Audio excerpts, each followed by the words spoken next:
professora Cassiana. E hoje eu vim nesse lugar lindo, conheci a Cláudia, a Cris que me convidou, fica em Canasvieiras, aqui em Florianópolis. Cláudia, muito obrigada por me receber. A ideia nem era fazer esse vídeo, mas eu falei, Cláudia, a gente precisa dividir com mais pessoas, né, com outros professores, contar um pouquinho desse lugar lindo. Cláudia, como é que é o nome dessa escola? Vamos começar assim. Então, oi. O nome da unidade chama Neim Doralice Teodora Bastos. É uma creche da Prefeitura Municipal de Florianópolis. Fica no bairro de Canasvieiras, no norte da ilha, bem pertinho do mar. Pertinho do mar, gente. Pensa que coisa boa. E aí, quando eu cheguei aqui, a Cris já havia me contado, mas eu tive a oportunidade de ver isso funcionando, né? O que mais me encantou, claro, né, foi olhar para essas crianças fora das salas, né? A gente sempre fala do desemparedar, mas de fato pouco a gente vive esse desemparedar. E perceber as crianças nesses territórios. Sempre foi assim? A gente sempre teve um espaço muito amplo, né? A creche iniciou lá em 93, então vai fazer 30 anos no final do ano agora, com 6 salas. Então ela teve uma ampliação, a gente perdeu parte do espaço, mas ganhou outros. Então sempre teve um espaço mais verde que a gente cuidou, um tempo de uma forma, um tempo de outra, mas sempre houve uma preocupação com a parte mais do espaço externo mesmo. Isso é um ponto assim, que já vem há bastante tempo. Ótimo. E aí eu percebo que vocês têm uma forma de organização, que são várias propostas, né, de diferentes espaços. Como é que vocês chegaram nisso? Como é que vocês se organizaram para ter esses diferentes espaços que vocês estão chamando de territórios? Territórios, é. O nome Territórios veio um pouco depois, mas no ano de 2017 a gente iniciou o grupo de estudo, né, para pensar uma outra organização com base numa inspiração do Jardim Fabulinos na Argentina, que traz um pouco desse conceito de território, desses lugares, que são contextos pensados a partir de uma intencionalidade, né, de uma referência de contexto de casinha, ou de oficina mecânica, ou de engenharia, e que traga, né, o conhecimento de mundo, o acesso a essa maravilha que a gente vive e que as crianças estão aqui, né, e a gente pode possibilitar. Então, esses territórios, atualmente chamamos de territórios brincantes, eles têm como essência o brincar, né, eles são pensados por planejamentos coletivos, todos os professores juntos, então a responsabilidade não é de um profissional em montar um território, mas ele é pensado coletivamente. Então os territórios são pensados por lugares fixos, às vezes móveis, né, às vezes invisíveis, que as crianças ainda criam outras possibilidades, que eu adoro isso, mas os territórios têm uma estrutura que também no processo a gente foi construindo, mas eles funcionam, na verdade, por ciclo. Então, num determinado ciclo, a gente tem alguns territórios planejados e que abordam algumas temáticas, alguns contextos, e que dentro da nossa organização pedagógica e de orientação dos documentos da rede, está dentro dos NAPs, né, que são os núcleos de aprendizagem, núcleos de ação pedagógica, na verdade, e que trazem temáticas de aprendizagem, né, como se fosse o currículo da educação infantil no município de Florianópolis. E aí, dentro desses territórios, surgem as mais variadas possibilidades. E cada território não tem uma proposta. Os profissionais não intencionalizam a proposta que vai acontecer, a ação em si, mas um contexto de diferentes possibilidades. Ele funcionava com todas as crianças da unidade circulando por ele. Então, tinha crianças de várias idades. Isso que eu ia te perguntar. A gente tem aqui desde os bebês, né, até crianças de 5, é isso? Sim, a gente tem criança não de 0, porque nós chamamos de G1, né, o grupo 1, a gente não atende pela nossa estrutura, a gente atende a partir do 2 até o 6. Os 6 são crianças com 5 anos que completam 6 até o dia 31 de março. Qual que é a criança mais nova que ingressa na instituição? Ela tem que fazer 1 ano até o dia 31. Certo. Então nós temos bebês de menos de 1 ano, nesse período de fevereiro até o final de março. Então eles têm que fazer 1 ano até o dia 31 de março. E aí eles se misturavam todos, assim, a gente até reserva um cantinho lá para os menores inicialmente, para que eles, né, se apropriem desse espaço, façam a sua inserção, mas isso acontecendo lá por junho e julho, eles já começam a participar dos outros espaços. E aí há uma reorganização de planejamento também. A gente tem um eixo nas diretrizes curriculares que dizem interações e brincadeira. E quando eu visito as escolas, o que menos eu vejo é isso, né? As crianças interagindo e tampouco as crianças brincando. E hoje o que eu mais vi foi isso, né? por mais que vocês tenham todos os cuidados aí com a pandemia, Dá pra ver que eles estão separadinhos, né? Vocês fizeram agora uma separação diferente, um pouco por conta Sim, da pandemia, mas mesmo assim essa interação ela acontece.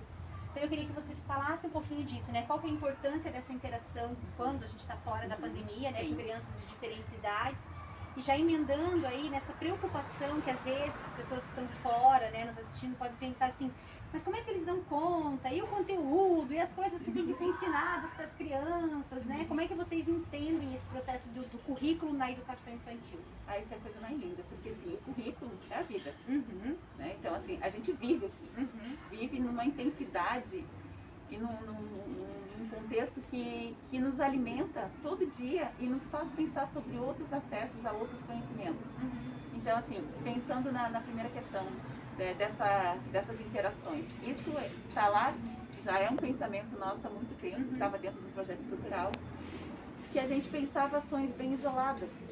E a gente entendeu que isso não precisava ficar isolado, não precisava ficar retido à hora da alimentação, por exemplo, né, ou a outros momentos do dia brincante no parque. Tinha que ser todo dia, porque as relações entre coetâneos e da mesma idade, idades diferentes, tem uma relação de aprendizado muito grande. A gente já perdeu quando foi mexido ali na idade dos 7 anos, que as crianças conseguiam ficar um pouquinho mais. A gente já perdeu porque é o momento em que as crianças têm um desenvolvimento, fazem outras conexões, né, no momento do brincar e fazem relações que a gente perdeu isso, porque agora eles já estão lá no primeiro ano. Né? Então, esse conhecimento do que já experimentou com o que está experimentando é muito lindo. A gente tem uma mini história, inclusive, que é um registro que uma professora fez de um olhar de duas crianças de diferentes idades, brincando junto. Ai, já quero ler, já quero divulgar para vocês também, hein? E tem videozinho disso. Né? Eles ficaram conversando aqui, nesse lugar, era uma oficina mecânica. Tinha um carro suspenso e eles estavam ali brincando e a bicicleta. Um estava trazendo a sua bicicleta para consertar e o outro estava consertando. Havia um diálogo entre os dois de conhecimento, de acesso a outras informações que qualquer planejamento que eu faça pensando que essa criança tem acesso a esse conhecimento, eu não vou conseguir. Nenhum planejamento, por mais qualificado que ele seja, não alcança a dimensão que a gente tem aqui nos territórios quando eles fluem, né, fora de pandemia. E é importante dizer que tem uma parte do planejamento, na realidade, nessa cena que você relata, que a própria escuta da professora e a concepção dela para ela chegar nessa mini história, né? Porque se ela não tivesse tudo isso, ela nem chegaria nessa mini história. Né? Ela teve esse olhar atento, essa escuta, ela registrou, ela anotou, ela acompanhou, teve tudo isso, essa né? sensibilidade do adulto é o que a gente mais trabalha. A gente, enquanto equipe gestora, né, diretiva, coordenação, aí, a gente sempre faz com o adulto. Quando o adulto chega, a gente acolhe da forma que a gente quer que os adultos acolham tanto as famílias quanto as crianças. E essa sensibilidade, esse acolhimento, esse sentir o que está acontecendo, é todo dia. Então isso fica mais fácil da gente. Claro que tem profissionais que já foram, né? Que já estão numa sensibilidade assim que olha para a coisa e diz, eu já consegui uma mini história, olha o que eles estão fazendo ali.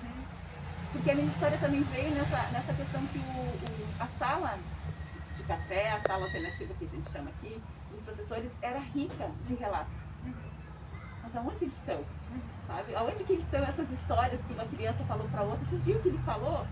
E aí a gente não registra em lugar nenhum. Precisa fazer esse registro, né? E aí, trabalhar essa sensibilidade para chegar no registro é o momento que a gente está agora.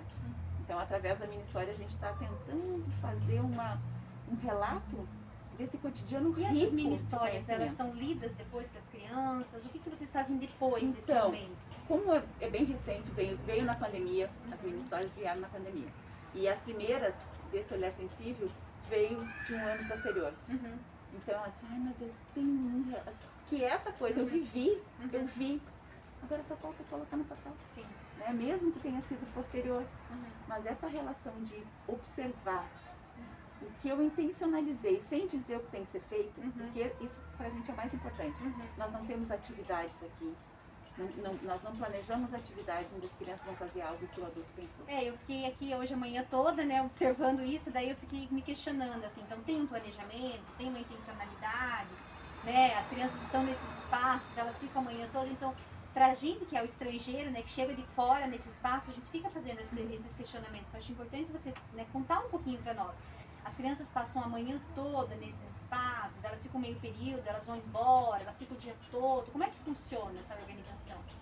Cada ano foi diferente, de acordo com o contexto que a gente vive. Inicialmente eles passavam o dia todo porque eram crianças integrais. Entravam de manhã, em torno de 7h30, 8h15, até 8h30, e saíam no final da tarde, a partir das 5, 4h30, 5 horas, até as 6h30 eles têm plantão. E eles passavam o dia todo. Então era um desafio pensar espaços onde as crianças ocupariam de manhã e à tarde. Só que como eles têm a liberdade de circular, eles podem experimentar o que eles querem. E também tem a possibilidade de manter de um dia para o outro uma construção que eu estou fazendo, algo que eu estou elaborando e não acaba naquele dia. Isso eu acho fundamental, né? Porque senão a gente fica sempre recortando os tempos da criança, que é diferente do tempo do adulto, né? Sim, e que é um consumo de propósito, é um consumo de coisa. Eu tenho que consumir, eu tenho que apresentar. E eles têm uma potencialidade, sabe? Essa forma de organizar acredita no que a criança tem, na capacidade que ela tem de criar, de se relacionar tanto com o objeto, com o material, com o espaço, com o outro, consigo mesmo. Quando eu falo dos espaços invisíveis, dos territórios invisíveis, às vezes a gente intencionaliza, planeja, monta, vem na hora da atividade, vem aqui, faz tudo. E aí tu vê que tem 2, 3 crianças fazendo uma escavação lá num lugar que nada a ver do que a gente organizou, sabe? Então ali, passam dias às vezes ali. Hoje teve um pequenininho que ele chorava, ele não queria ficar com o grupo. E depois, a hora que ele mais gostou, que ele ia até uma árvore e pediu uma frutinha da árvore, esqueci o nome da frutinha. Araçá. Araçá. E aí ele se deliciou comendo araçá, né? Então, quer dizer, com certeza não estava no planejamento que ele poderia comer araçá, né? E isso também foi uma coisa muito legal, assim, de não engessar que a gente está montando isso, tu tem que ficar aqui. Isso Isso foi muito legal. Mas no processo as coisas foram mudando, né? A gente agora não tem 20 crianças integrais, então os grupos são todos parciais. E aí, vamos dizer assim, como a gente está em territórios bolha, então aqui fora são territórios bolhas. Né? Cada grupo tem o seu território. Na sala a gente criou, porque como eles passaram também bastante tempo na sala, a gente criou os mini territórios. Então a gente tem que ter material para salas bem equipadas. Sim. E para espaços externos também com bastante qualidade de material. Por quê? Porque as crianças todas voltaram 100% presencial agora. E aí, num espaço delimitado, tem que ter 25 crianças. Então, como pensar propostas para essas 25 crianças? Como pensar propostas para essas 25 crianças aqui nesse espaço? Que elas não queiram sair correndo lá para o outro material. E se tu for observar também, a gente condensou os espaços de parque, de brinquedos. A gente chama de parque tudo, mas espaços onde tem brinquedos, que ali tem um perfil de proposta. Né? A gente sempre, quando vai pensar aquele território ali, porque agora eles estão muito divididos em bolha, a gente pensa utilizando aquele espaço dali. Né? Então, como pensar isso? Isso foi um desafio também, mas uma coisa boa é que a gente não precisa mudar muito pro de manhã e pro de tarde. Que eles vão ser as mesmas crianças e eles vão nos dando indicativo de como a gente tem que mudar. E aí, nesse processo de entender um pouco do que as crianças nos indicam, a gente entendeu que precisa avaliar semanalmente. Então, toda semana a gente avalia como foi o planejamento daquela semana. A gente já tem planejamento para outra, mas a gente avalia se mantém, se tira alguma coisa, se coloca alguma coisa, porque as crianças estão nos indicando. Então, é parcial, eles ficam daí das 7h30 até as 13h e das 13h até as 18h30. São um período de 6 horas. Nossa, eu tenho tanta coisa, a Cláudia vai falando tanta coisa que vai instigando. E aí eu vou pensando, né? Mas eu tô pensando assim, 2 questões que eu acho fundamentais. Uma, quando você fala do acolhimento do adulto, né? Porque a gente tem esse discurso, vamos acolher as crianças. Hoje eu vi também uma cena que me chamou muita atenção, o acolhimento da mãe. Né? Uma mãe, ela vem, ela traz, mas a criança ela não tá segura para ficar. E percebi também que a mãe não estava muito segura. Então, deixar essa mãe permanecer nesse espaço até que ela ganhe segurança. E o acolhimento do próprio adulto, do professor, né? Que ele seja acolhido também nesse lugar. Eu acho importante você falar um pouquinho disso. Então, isso é algo assim que é essência.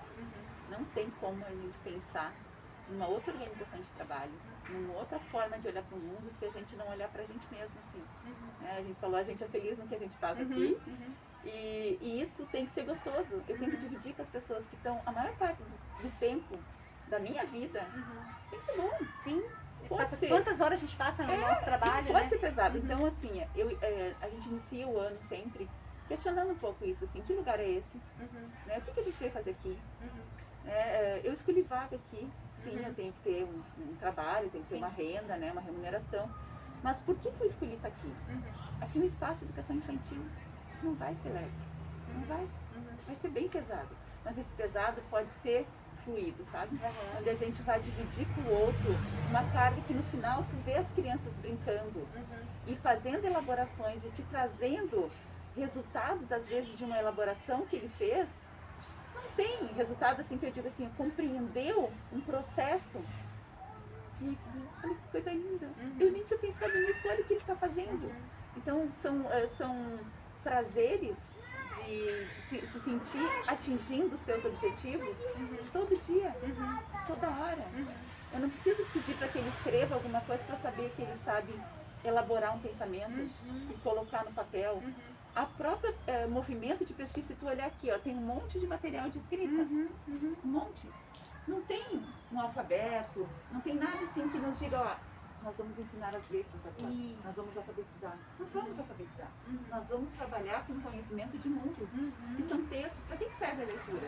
Para que serve a escrita? Para registro do que eu estou vivendo. Acho que é fundamental essa fala, era um pouco do que a gente conversava, né? Eu fui provocando a Cláudia nesse sentido, assim, como é que nós vamos fazer? Os pais podem cobrar, né? A gente tem muito, assim, que a gente vive esse outro lado de cobranças, né? E realmente essa escrita, leitura, ela está presente, né? Em todo esse momento, e você não vê alfabetos colados, você não vê coisas estereotipadas aqui pela escola. Isso é muito bonito. E isso vai aparecendo de acordo com o contexto, com as histórias, com o encantamento, com a fantasia. E realmente, assim, ó, tem famílias que chegam, a gente acolhe nos seus desejos, nas suas angústias, nos seus medos, né, nas suas fragilidades, assim, do perigo da criança cair, né, da gente não acolher o suficiente, de ela querer que eu alfabetize, que essa escola da prefeitura não alfabetiza. Assim, ela sempre vai fazer essa comparação, né, que sempre. uma outra vai, aqui não. E aí a gente faz esse movimento todo, mas a gente consegue também passar para a família a liberdade. Que se essa é uma escolha de vida dela, eu sinto muito, mas não é. Não é aqui, eu né? acredito. E também não é aqui, né? Aqui não é o que eu acredito. E não é a Cláudia, diretora dessa unidade, que pensa assim, ou essa unidade específica. Não, são orientações né, dos documentos da rede. Então, assim, eu não estou fazendo nada da nossa cabeça, vamos inventar. Tudo que a gente faz aqui é uma organização metodológica, a gente não chama de projeto, né, porque projeto tem meio, início, meio e fim. Aqui a gente vive. E tem grupo de estudo, vocês se organizam, vocês estudam. Acho que isso que você falou do final de cada semana, fazer essa reflexão, quer dizer, então tem um pensar sobre aquilo que vocês fizeram, uma reflexão para melhorar, para ver o que foi ruim, o que não foi, tem tudo isso, inclusive, né, Cláudia? a forma como os professores vão nos trazendo as suas angústias nesse processo de elaboração da intencionalidade, do planejamento, como que eu vou fazer, nos ajuda a pensar a formação, por onde a gente vai caminhar. Então não é uma formação dada né, no início do ano que a gente vai acabar e resolver. Então são dados assim que nos ajudam a pensar o cotidiano. E isso que é legal. Por isso que eu chamo assim, é vida. Né? O currículo é vida porque ele está ali, a gente vai vivendo e vai resolvendo. Nossa, tem muita coisa, mas só para não ficar muito do nosso tempo, só para terminar com uma questão assim que eu achei linda de ver. Quando a gente estava conversando na secretaria, eu falei, nossa, eu estou ouvindo as crianças se alimentando, eu quero ver. Né? Eu entendo que agora na pandemia eles não podem, né, se servir e tudo mais, mas mesmo assim teve um movimento deles escolherem o que quer que coloque no prato, deles irem com o prato deles até o buffet. Achei bem interessante, foi a primeira unidade que eu vi que o prato é de vidro, né, tem que contar os detalhes, tá? E assim, essa autonomia de poder escolher, porque a gente fala tanto a palavra autonomia, ela aparece em todas as propostas pedagógicas, né? Mas de fato, poucas crianças têm autonomia nos espaços escolares, né? Sabe que esse é um conceito que a gente trabalhou. Então, o que é autonomia? Autonomia eu encher meu copinho d'água? Pode ser? Seja. Só que autonomia é para decidir o que eu quero brincar, com quem eu quero brincar e aonde eu quero brincar, isso é autonomia. Né? Com quem eu quero fazer a minha refeição. Sabe? São coisas que eu quero colocar no meu prato, né? E aí a gente foi trazendo vários conceitos e que a gente elaborou muitas organizações para que a criança tivesse realmente essa autonomia. E aí vem a pandemia e diz pra gente que as crianças não vão poder se servir mais. Né? E que quem vai servir são as meninas da cozinha e o prato do pronto. E foi o que aconteceu por um bom tempo. E aí nesse processo, não, mas agora, quem sabe, aí com o buffet, a gente vai lá, as crianças vêm, o buffet é tapadinho, vai de máscara, e a gente faz exercício. As crianças não são obrigadas, pela portaria que a gente tem, ao uso de máscara, né, a partir de 2 anos. Até 2 anos eles realmente não usam. Mas os maiores, né, maiores de 2 anos e pouquinho, eles acabam fazendo exercício da máscara. Então vão de máscara para o refeitório, às vezes está saindo nada sem máscara, busca a máscara. E aí tá fazendo essa refeição, tu observou que é um grupo no refeitório, um grupo no deck do lado de fora. A hora de fazer a refeição, de fazer a escolha, tem que botar máscara, então esse cuidado de ir até o buffet e poder dizer eu quero isso, eu quero aquilo, foi um avanço que a gente foi conquistando, cuidando, tendo os protocolos que são orientação, né? E buscando esse desejo da autonomia de que ela faça a escolha do alimento que ela quer. Ótimo. Porque na verdade a gente fala a escolha do alimento, mas escolher a vida, né? Escolher as possibilidades, escolher poder estar nesse lugar, né? Tudo isso. Gente, eu acho que é isso, Cláudia. Assim, eu teria muitas outras perguntas, mas só para não delongar e te agradecer.